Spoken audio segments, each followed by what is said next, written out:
देखो 25 साल की उम्र ऐसी होती है जहाँ इंसान पूरी तरह ना बच्चा रहता है और ना उसको लगता है कि वो पूरी तरह बड़ा हो चुका है। इस उम्र में एक सवाल हर किसी के दिमाग में आता है कि मैं अपनी जिंदगी में कर क्या रहा हूं। मैंने अपनी जिंदगी में हजारों लोगों को देखा है जिसमें से कुछ लोग तो बहुत ज्यादा सक्सेसफुल है और कुछ लोग अभी भी उसी मोड में बैठे कि उन्हें करना क्या। वो सिर्फ यही सोच रहे हैं कि उन्हें करना क्या है जीवन में और उनके साथ हो क्या रहा है, कि उनके साथ अच्छा हो रहा है, कि उनके साथ बुरा हो रहा है। वो सिर्फ इसी सोच में लगी रही है। लेकिन आज मैं आपको एक ऐसी सच्चाई बताने वाला हूं जो आपको कभी पता ही नहीं थी।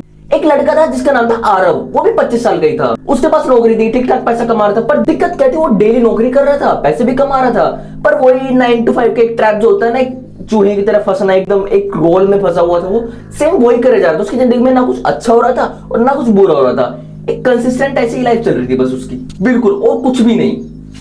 और जब वो काम करके रात को अपने घर पे आता था, उसके दिमाग में सिर्फ एक ही सवाल आता है कि ये मेरी पूरी जिंदगी है। सुबह अलार्म बजता है, वो उठता है, तैयार होता है, फिर अपने काम पे चला जाता है। वही सुबह 9 बजे से लेके शाम के 5 बजे तक काम करता है। उसके बाद फिर से घर आता है, फिर से सेम पूरी जिंदगी यही कर रहा है। वो दूसरों के सामने बुरे करने के लिए खुद को काम पे लगा रहा है। फिर घर आकर सोशल मीडिया खोलता है और देखता है कि उसे 25 साल की उम्र में लोग अपना बिजनेस बना रहे हैं, करोड़ों रुपए कमा रहे हैं एंड अपनी जिंदगी जी रहे हैं। उनके पास फाइनेंशियल फ्रीडम है, आउट ऑफ इंडिया की ट्रिप पे जा रहे हैं। और यही देखते धीरे धीरे उसके अंदर डर पैदा होने लगता है कि शायद मैं पीछे रह गई या मैं कुछ गलत कर रहा हूँ। लेकिन आरव की असली प्रॉब्लम ये थी ही नहीं। उसकी सबसे बड़ी प्रॉब्लम थी कि वो अपनी जिंदगी को दूसरों के साथ कंपेयर कर रहा था। देखो आज की सबसे बड़ी प्रॉब्लम है कंपैरिजन। लोग दूसरे की सक्सेस तो देख लेते हैं पर उसके पीछे का स्ट्रगल, फेलियर ये कोई नहीं देखता। सिर्फ लोगों को सक्सेस देखनी है।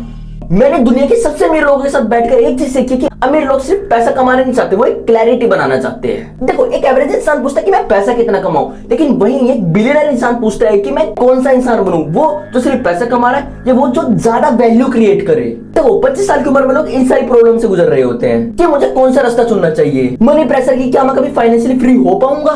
आइडेंटिटी क्राइसिस की, मैं असल में हूं कौन। और सबसे बड़ी बात, ये लड़ाई कभी शकल पे दिखाई नहीं देती, वो हमेशा अंदर ही अंदर घुटती रहती है। लोग सामने तो मुस्कुराते हैं पर वो अंदर ही अंदर इतने ज्यादा घुटते रहते हैं कि मैं क्या कर रहा हूँ, पैसा भी कमाना है और लाइक घर को भी सेटल करना है, नया घर भी खरीदना है, किसी को अपने सपने हैं वो भी पूरे करने हैं। देखो अगर आप 25 साल की उम्र में हो और आप लॉस फील कर रहे हो, इसका मतलब ये नहीं कि आप एक फेलियर हो ब्रो, आप अपनी लाइफ को सीरियस ले रहे हो। 25 साल की उम्र में आपके पास सबसे बड़ी ताकत जो है ना वो है टाइम। ज्यादा लेट नहीं हुआ है। देखो पैसा खो सकता है, नौकरी जा सकती है, गलत फैसले सुधारे जा सकते हैं, पर टाइम वापस नहीं आ सकता।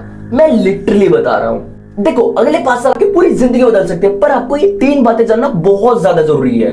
पहली, एक तो अपनी जिंदगी को दूसरों की जिंदगी से कंपेयर करना बिल्कुल बंद कर दो। दूसरी, एक ऐसी स्किल सीखो जो आपके फ्यूचर में हमेशा वैल्यू बनाए रखे। और तीसरी, सबसे ज्यादा इंपॉर्टेंट चीज, अपने पैसों को कंट्रोल करना सीखो। क्योंकि जो बिलियनर्स इंसान होते हैं वो सिर्फ पैसा नहीं कमाते, वो अपने पैसे को कंट्रोल करना चाहते हैं, वो अपने पैसे को डिस्ट्रीब्यूट करना जानते हैं कि उन्हें पैसा कहां पे लगाना है, कहां पे यूज करना है, कहां पे कितना ज्यादा करना है, कहां पे कम करना है, कहां पे करना ही नहीं है। ये सबसे ज्यादा इंपॉर्टेंट पार्ट है। अगर आप पैसा कमा रहे हो बट आपको ये नहीं पता कि पैसे का यूज कितने अच्छे तरीके से करना है, फिर आपको कुछ नहीं हो सकता। एक दिन आरव ने खुद से सवाल पूछा कि अगर मैं एक दिन डर की वजह से रुक गया तो 10 साल बाद खुद को मैं क्या जवाब दूंगा। और वही सवाल उसकी जिंदगी बदलने वाला बन गया। देखो अगर आप भी 25 साल के हो और आपको लगता है कि आप लॉस्ट हो, तो याद रखो आप अभी खत्म नहीं हुई हो ब्रो, अभी टाइम है आपके पास। आप अभी भी एक सक्सेसफुल इंसान बन सकते हो। जिंदगी में सबसे खतरनाक इंसान वो नहीं होता जो गिर गया, जिंदगी में सबसे खतरनाक इंसान वो होता है जो गिर कर भी उठ गया और अपने आप को एक मुकाम तक पहुंचा रहा है। क्रेजी भाई, क्रेजी। इस वीडियो में आपको सबसे अच्छा पार्ट कौन सा लगा, अपना फेवरेट पार्ट कमेंट में जरूर बताना और तुमने इससे क्या सीखा ये भी मुझे जरूर बता देना। और हाँ, जो भी मैं बात बोल रहा हूँ हर वीडियो में मैं बोलता हूँ, इस वीडियो में बोलूंगा और अगली में भी बोलूंगा। जो भी मैं बता रहा हूँ प्लीज उसको इंप्लीमेंट करो अपनी लाइफ में। That's the very important part. Implement नहीं करोगे तो घंटा कुछ नहीं होने वाला जिंदगी में, जैसे थे वैसे ही रह जाओगे। तो प्लीज इंप्लीमेंट करना स्टार्ट करो एंड फुल मजे भी करो भाई अपनी जिंदगी में, ये बहुत ज्यादा जरूरी। And that's guys, this is your boy Shoma, the crazy guy, and bye bye.